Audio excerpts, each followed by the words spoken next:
thanks to the hosts, and thanks in particular Professor Liz Perry, who trained me, actually. She didn't mention. She chaired my dissertation. And about China's steady progress in the past 60 years. There are many explanations. And the most popular one, and perhaps the most self-confident one, is economic explanation. But for me, it seems that those preconditions for economic development had existed 100 years ago in China. And it's also, they are also here in many underdeveloped countries in Asia, Africa, and Latin America, but they do not succeed like China does. And so I'm going to present a systematic explanation of what China is. And it looks like Professor Hellman's footnote after his presentation. And it's on China's social, political, and economic system as a theoretical framework. I think that all the social systems contain those four elements. They are basic social units, forms of social organization, and relations between social organizations and the state, and also principles of social ethics that net those social organizations together and influence this relationship between the social organizations and state. And this basic social unit would affect all of that three elements. That's the logic that I understand these four basic elements. And accordingly, I spot this four pillar China's social system, and I call it 社稷. It's a traditional name for the place where people and officials pray and worship prosperity and harmony. And the first family as the basic unit, as a social unit. And the second is a family-based community and family-based danwei, an urban work unit. This is called danwei.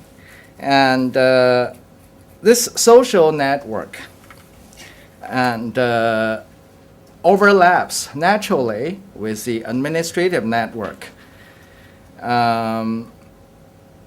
So that you can see that horizontal administrative network naturally overlaps with danwei. And vertical administrative network naturally overlaps with the community. And the two intermingle with each other at the grassroots level and growing together. And then the principles of social ethic. You can see that family ethic permeates the logic of the communities and danwei in terms of management, and as well as the relationship between officials and the social network. So here is an illustration of family ethic, and emphasizing mutual responsibility instead of accountability. And here is in the center, and like me and husband and wife. And above that, parents, elders, officials, and so-called heaven. And down there, children, offspring, posterities, and earth. And parallel is brothers, sisters, and friends. So it's a spiritual cross. Like a cross, it's a heavy burden in almost every psychological burdening for every Chinese. And that is from that social system leads to a political system. A political system, I think that all political systems contain those four elements. And there are political ideas on people-state relationship, which affects its methods in selecting officials and key governing organs, which I mean like 3 branches of government. And here, the also includes a mechanism of preventing and correcting mistakes. So this social system certainly affects this idea on people-state relationship. For example, in China's Minbenism, and social system is a family-based. And so that I spot this 4-pillar Minben political system. I call it Minben because the political idea is Minbenism, which means the very existence of the government is for the welfare of all the people, or it should be overthrown. And so that it is quite different from the idea of power politics in the Western democratism. And as to the methods in selecting officials, it's meritocratic, and which is different from the electoral and by majority principle. So that you can see, because of this meritocratic way of selecting officials, it leads to bureaucratic dominance. And the third one is the key governing institution. Well, in many other countries, there are many forces, but in China, it's a politically unified and neutral governing group.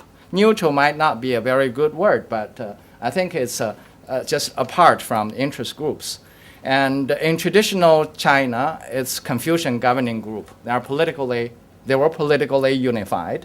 And this group, because it's a neutral one, emphasizing responsibility, and it's not partisan politics, emphasizing accountability.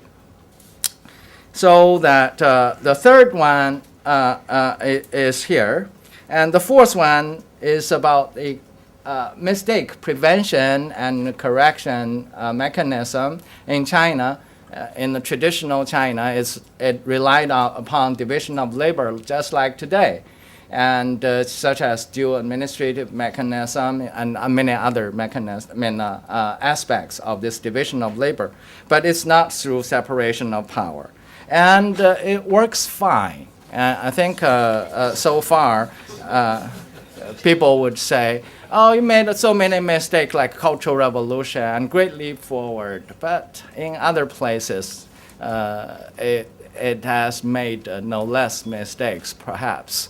So that it is a kind of phenomenon of underdevelopment.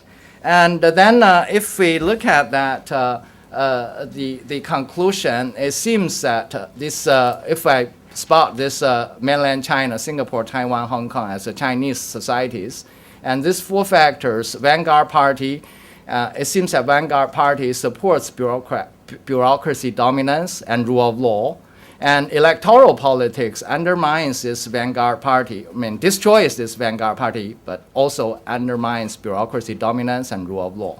That's my understanding from the empirical cases.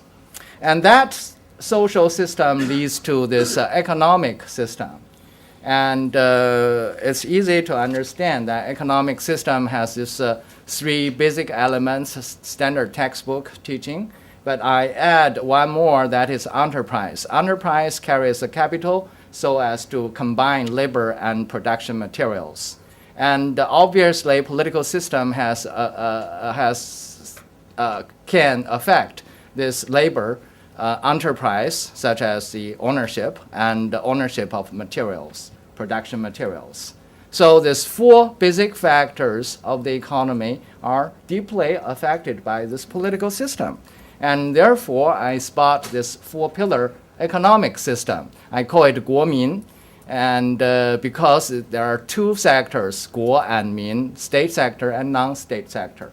These four pillars are, you can see from here, it's state control of land and production materials as one pillar, and state ownership of large corporations. And those corporations for infrastructures and rapid development of infrastructure in China is not an accident. And raw materials overseas, to obtain raw materials overseas, and major financial institutions. Oh, this laser point is gone out of power. And also non-profit organizations in research, education, health, sports, etc. I think the education is very important for such a large country. And now, today, China not only has the cheap labor, but educated labor with 9-year compulsory education. And that's very important. It has to do with political system.